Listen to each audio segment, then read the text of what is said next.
Wendy's suggestion that we don't set an example that it looks like sort of profligate use of water, but that it's made just very clear that I'm not against using the water in some way, that's like recycling it or whatever, but that we make that clear, but without big industrial signs, we are reusing water, but you know, somehow we make a point about it being something that other people can do too, like use it as an example, but in a really beautiful way somehow.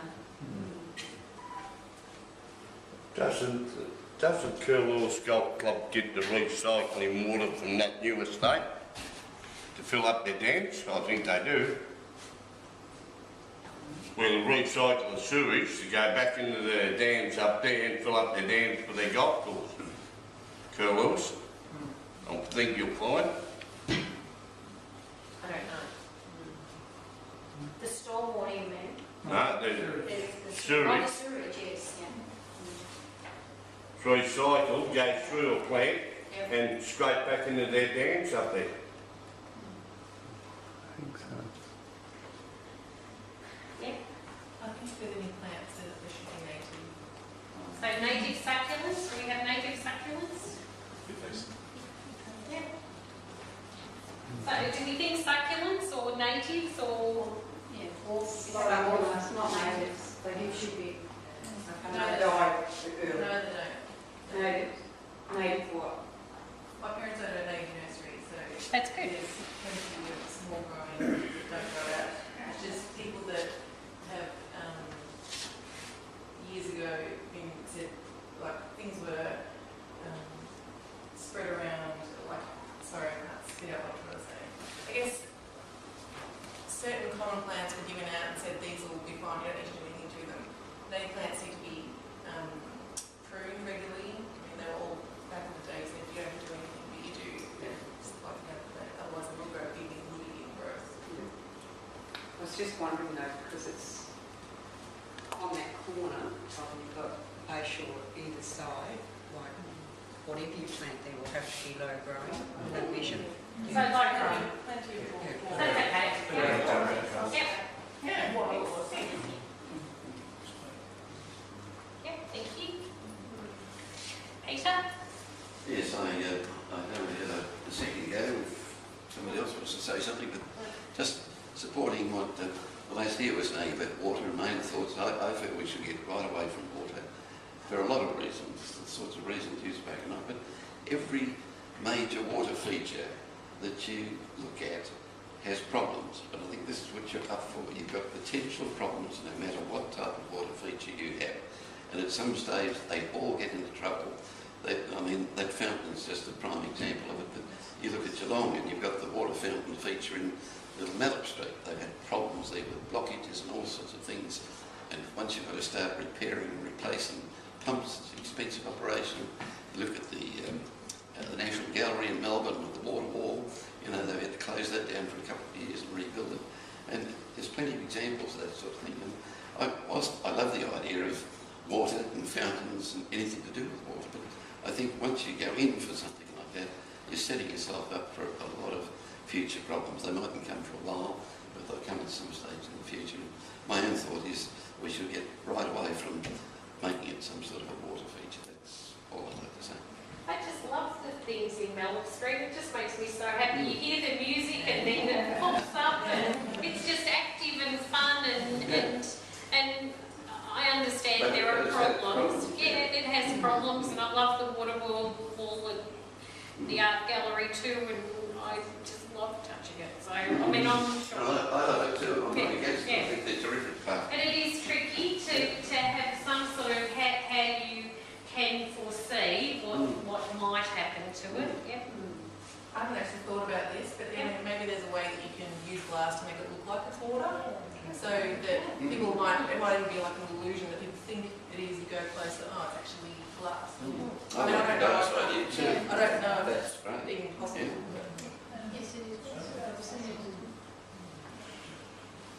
Yeah, the best place for a water feature would be in the dam at the golf course. That's hard sell, Neil. Put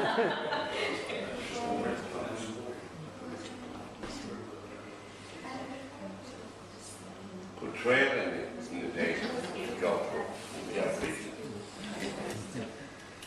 That's all. Okay, people who still haven't had a go. Geraldine, did you have anything you wanted to add? No, I'm just taking it all. Oh, that's good, that's good. I don't know other people's names, so I can't pick on you. Did you guys have something you wanted to add to it? No? No? I think almost everybody's had a say. Did you have something you wanted to add to it? She's just said before, the name of our town is Clifton Springs, so there should be water. I think your water needs to be incorporated in somehow, whether it's with the, being able to see the bay through. It has to be referenced in the features. Yeah. Did you want to have another say? Yeah, I'm just thinking, so, okay, it looks as though we've come to the end of people suggesting, where do we go, what happens now? Well, I think we probably still need, I'm not sure we've still quite come to a spot where everybody's quite still happy yet, but I think we're close. Why don't we form a small working party to come up with a couple of options and bring it back to the group to see what they like, what they don't like. Is that okay? Come back with a couple of design briefs and you can say, no, we don't like that idea at all, or we do like that idea. Then things can be developed further. Until we see something on paper, I don't think we really get much further. I like the glass, the sound of glass and water, but I can't visualise it. Yeah, that's what I mean. We need to come back to the group. This is the sort of thing we're talking about. These are a couple of options using glass and water. So therefore, This is glass alone, this is water alone. need somebody that knows about glass. Oh, that doesn't we can find people. Yes, okay. I don't think that's as hard as you might think. As Patrick said, there was a group that met here almost a year ago, and some of those people are very interested in glass, and it is their medium that they work in industrially. So we're lucky enough to have lots of people who live in the town who actually work with glass. One of the jobs of that little group would be to figure out some of those technical questions, and then feedback and say, yes, it's perfectly feasible to use water, or it's not at all feasible to use water, and it's okay to do this, or it's not okay to do that. And then on the basis of having that extra information, people can decide, okay, right, let's go down this path. That would be one of the major tasks of that group, I reckon, to get some more information, feed it back to everybody else, get some designs, feed those back to everybody else, and say, okay, what do you think?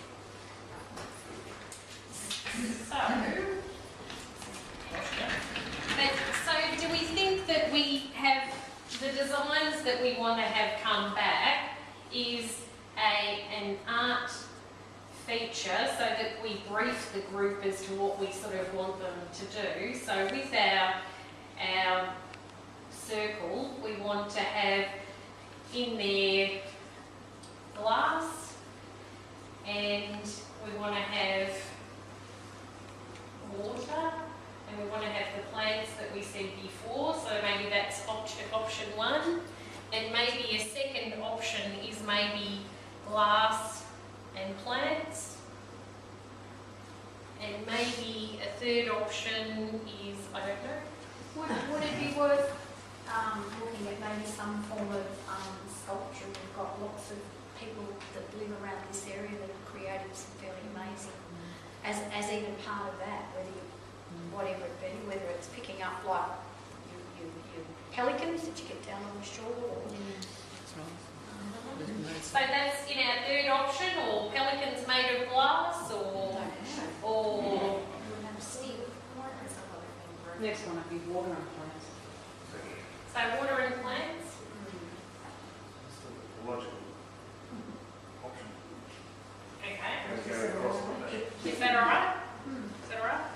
So if we had a group of people who came together to form up 3 different options for us to then come back and open it up to the community for a bit more chat about, does that sound like a plan? Is I think too, what you've got to do, there was this issue of heritage and planning and so on, Yeah. find out some of the, if there are any constraints on the Yeah. site Yeah. of any sort, Yeah. just to So lay those to constraints, rest. Let's see what happened to that money from the sell-off. Yeah, that would be the sell off money. I mean, that was a very useful conversation this morning, and that's what, you just don't know what other people know that they didn't know you wanted to know. And so, because we have lost our local, a very local government that we had, and we're still sort of trying to seek a few more of the records about the pier as well, that some parts of the pier seem to be sold off, and that was supposed to go into actually funding another pier, and we've got other people who are very, very worried about that at this point in time. So, but anyway, so constraints and the sell-off money. Is there anything else we want to ask this group of people to do? Could you explain that sell-off business to me again? What is that? What I said, and what I only learnt this afternoon, was that the fountain that sits in the middle of Bayshore Avenue, on the sides, there actually were wing pieces. So, Lots of weight on the other side of the Yeah. road. Where's that original Oh, photo? so where there are now houses, there were actually, so the curve actually just wasn't the curve at the fountain. The curve went across the road, not over the road, but across the road, and had little wing bits. And so there were actual gardens on those two sites as well that were maintained by the council up until amalgamation. And maybe a little bit beyond amalgamation, but that's 20 years ago. So that happened in 1993. And sometime in the last 15 years, we believe, those two pieces were sold, pieces of land were sold off at, I'm not sure how much money each, but let's say maybe 50 grand each, maybe it was more. But that money was to help fund, supposedly, help fund the fountain and its ongoing maintenance, supposedly. What happened with that? Exactly, we don't know. Yeah. As I said, I only found that little bit of information out this afternoon in Gerald. So, yeah. So he was very active when he moved to the area 24 years ago, and I am going to write this in the messenger. Apparently, he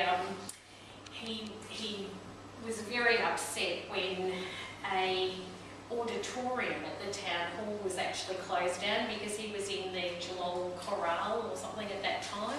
And so instead of it being this 200-seat auditorium, they converted that into offices for the staff. And he sort of fought that for a while, and he fought lots of things, and eventually he had some of the commissioners, because City of Great Geelong was the first council to be amalgamated. He had some commissioners come to his home and ask him to stop interfering. So I asked him whether I could write that today. And that's what has to happen. I mean, if you don't do some sort of stirring, that you get what you get. And unfortunately, we've either been too complacent and too happy and too whatever, and that's why we've got what we've got. And so there's various things. As I said, there's about 20 different issues. On Wednesday the 17th of April, there is going to be a community association meeting, hopefully in the hall if it's cool enough. And that's about the cemetery.